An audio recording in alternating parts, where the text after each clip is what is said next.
चुनाव आयोग आज 2 राज्यों में विधानसभा चुनावों की तारीखों का ऐलान करने जा रहा है, लेकिन इससे पहले ही उसकी विश्वसनीयता पर सवाल उठ गया है। दरअसल जेएमएम नेता मनोज पांडे ने आरोप लगाया है कि चुनाव की घोषणा आज होनी है, लेकिन बीजेपी नेताओं को इसकी जानकारी पहले से ही मिल गई थी।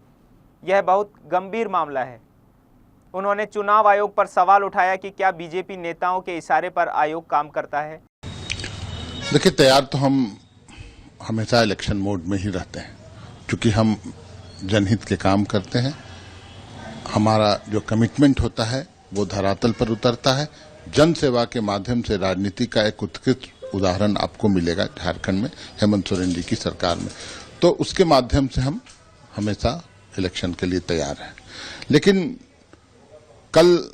आज इलेक्शन का घोषणा होना है और इसकी जानकारी कल ही भाजपा नेताओं को हो जाती है। बहुत गंभीर विषय है। क्या भाजपा नेताओं के इशारे पर आयोग काम करता है?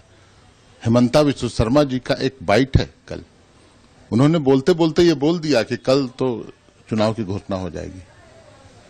बड़ा अजीब लगता है। इस कदर किसी आयोग को कठपुतली बना के रखना गंभीर बात। दरअसल असम के मुख्यमंत्री हिमंत बिस्वा शर्मा ने सोमवार को पार्टी कार्यालय में मीडिया के सामने इस आशय की संभावना जता दी थी कि कल चुनावों की घोषणा हो जाएगी। आज जो आप लोग बोल रहे हैं कैबिनेट पर शीर्षक करेगा, कल तो चुनाव अनाउंस है। बस इसी बात पर विपक्ष उन पर हमलावर है। चुनाव आयोग की शैली पर झारखंड कांग्रेस प्रमुख राजेश ठाकुर की भी प्रतिक्रिया आई है।